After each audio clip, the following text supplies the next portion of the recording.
If you're someone who thinks about food all day, even after you've eaten, and you feel like your brain won't shut up about it, this video is for you.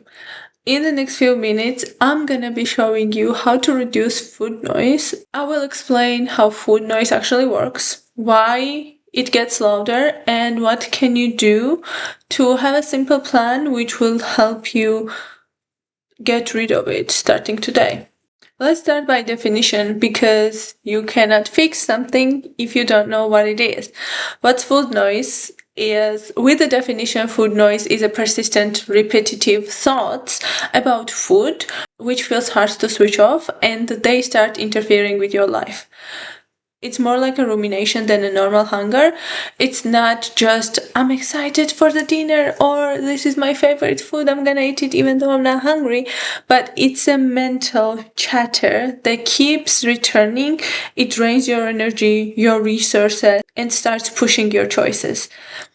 A little bit of disclaimer here is that everyone thinks about food sometimes. Because you think about food, it doesn't necessarily mean that you are having this food noise. It's just the human experience, because we need food to survive. So it's normal for us to think about food, because if we forget about it, we're gonna die sooner or later, I know, but still, the result's not gonna change. The difference is the intensity and impact it has. The food noise is higher in intensity. It has a big impact in your life, which is usually negative. Noise itself becomes problem where it's very frequent, it is very intrusive, and you feel like it's taking too much of your brain space. So you're walking around this constant mental load. So then you don't have time to make another decisions or live your life, basically. Food noise can be biological when noise is your body. It happens when you are physically hungry. If you're under eating, or you're skipping meals, or you're not eating enough, food noise will tell you that you're not getting enough nutrients, you need more food, you're hungry. Your brain will push food thoughts when it thinks that you need more food to keep functioning.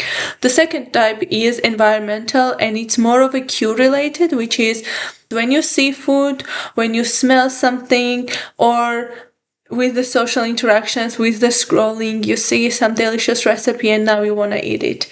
And your brain learns that food is here and it lights up, and now you want this comfort, you want this pleasure, so you're gonna go for food.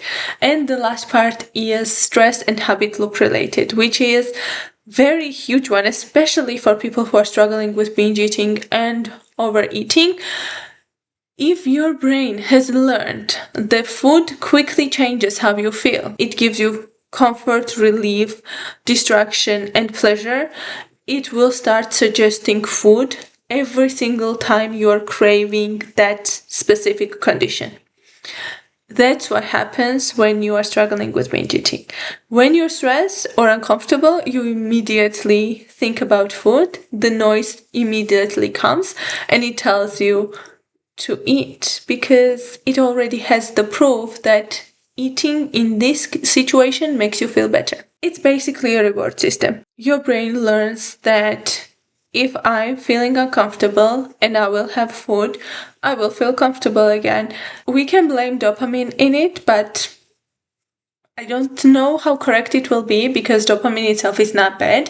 It's just our brain made this association, and now every time we're stressed, we want to have food. It's already a pattern, it's a habit that you can work through, and it will be fixable. Now let's talk about binge urges and food noise.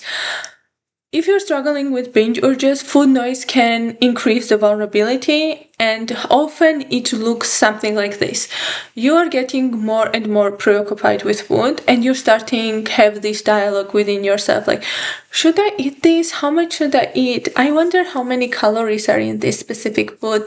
You know what? I already ate more than I wanted today, so my progress is already ruined. I already messed up for today. Let me have all the foods I can, and from tomorrow I will start again, or from Monday I will start again. And you are creating this plan which involves very aggressive restriction and It makes you feel way better now because you got to have whatever you want, but this is all coming from the food noise. Then what happens is that you binge. Now you binged, you realized you ate more than you wanted, and the guilt and shame comes with it. And what it does is the food noise with an extra layer. Now you're thinking about food, it's associated with shame, guilt, disappointment because you are disappointed in yourself that you overweight. Now it makes you feel even worse, and you end up having this high restrictive plan, and the cycle continues because the noise comes back, you give in, you start having food again, and you feel shameful again. So this cycle is never ending. That is very important for everybody to understand. It took me a long time to accept that too. But restriction is one of the biggest amplifiers with the food noise. And I know restriction feels very safe. When I first thought about not restricting any food, it was so scary and impossible thought for me that I never thought I would be able to do that, but I did. It was not as difficult or as scary as I thought initially it would be, but I cannot tell you that it didn't took any work, because it did. Now let's talk about why restriction makes food noise even louder. When you restrict something, your brain reads it as scarcity, and scarcity increases the preoccupation because it's not always going to be available. So the moment it's available, I have to have as many as I can, because I don't know when it will be next time when I can have it. So the stricter you get with things that you are not allowed to consume, especially with food, the more attention you are paying to it, and the more you want it too. I love this door example when somebody tells you to not open the door and the only thing you can think about is door, but if they never tell you anything about it, you might pass through that door several times a day and you will never think about opening it. That's why many people with strict dieting, they don't quiet this food noise. They actually turn the volume up. And if your weight loss goal includes you recovering from the binge eating, that is something that you cannot avoid in the end, because you will be able to lose weight with a restrictive diet. I'm pretty sure you've already done it, but the problem is you cannot maintain it. You're gaining it back because that voice never left. I had this food voice in my head keeping track on everything I ate. If this is something that you can resonate with, I have a free community about binge eating recovery, and you will be very welcome to join it. You will see the link in the description. But let me move to the most important part. We already know what food noise is. We already know what it does. Now let's talk about how you can work on it. I really like the mini self-check protocol. What it does is it helps you figure out what type of food noise you're having. If you eat a normal balanced meal right now, probably you're hungry. If you only want specific food because it feels urgent or you're craving something specific, you're not craving sweets, you're craving chocolate. It's more of a cue reactivity, right? If you want to feel comforted, if you want the relief, or you had a very stressful day, or you're quite bored and you don't know what to do, it's more likely emotional regulation and habit loop, right?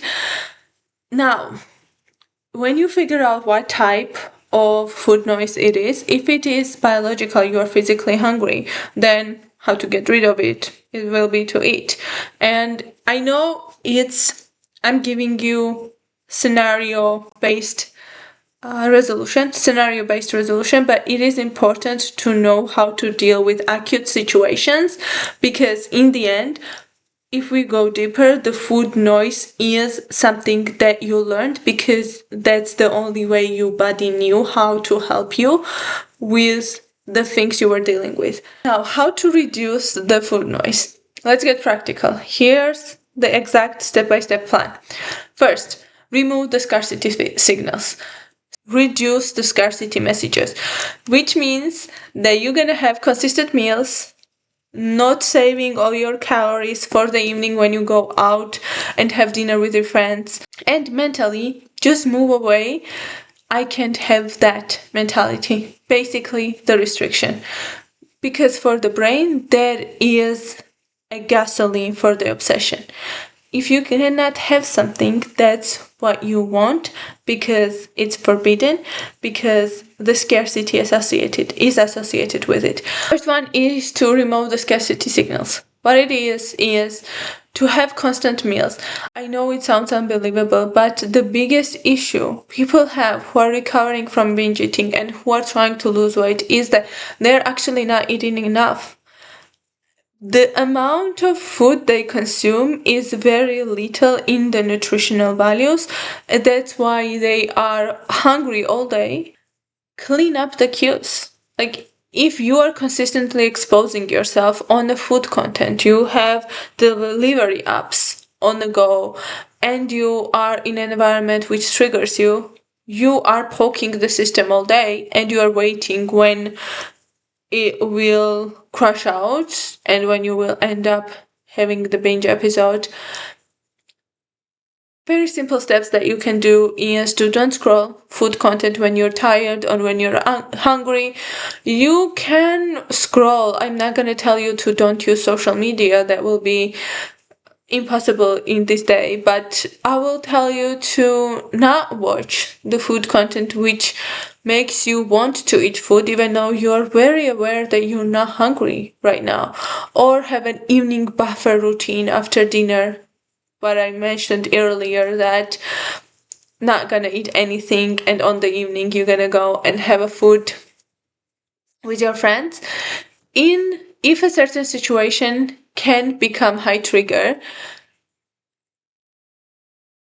you are not relying on the willpower if you already are working on the system.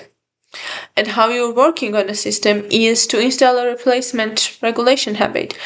Basically, the food noise itself is not a habit, it's the mental workload that is happening to you. And I cannot give you all the steps which will fix it, but I can give you the things that will make that workload smaller. Like, it will decrease the food noise. To have the regulation habit which is not related to food is a very good start for it. What it is to find the ways that will give you joy without food. Because what food noise does is, the purpose of it is to activate the dopamine system, which is a reward system. So food noise wants you to get a reward so you feel happy and joyful for a couple of minutes, but because you know the aftermath and you know how it doesn't work for your goals, then guilt and shame comes with it. You can get this reward system without the food. And how you do that is to find the things that make you joyful. It can be going on a walk, calling a friend, doing the breathing exercises, for example. It might not be joyful activity, but it is something that helps you with your emotional regulation. Basically, what I'm telling you to do is to have a list of 10 items which are not rationalized. They only have one purpose, which is to bring you joy and bring you relaxation and calmness. Comfort, pleasure can be there as well, but two main ones is to first help you relax, help you feel more calm with yourself, and second is to bring you joy, because those things will release the dopamine without food, and that's exactly what we want to do. And the fourth is to have the assisted behaviors. I don't think that's the correct phrasing, but you will understand what I mean when I say what it is, to help with your results. Sleep.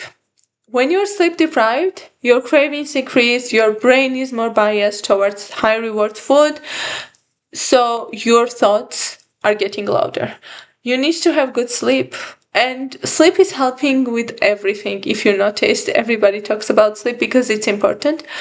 Hydration is also a very good one. A lot of times people mix up hunger with the thirst, and to be hydrated means feel refreshed all the time. And I'm not telling you to drink 2 gallons of water. That's not what hydration is. We all have our own baselines, but don't be dehydrated. Thank you for watching. This was all for today. See you next time.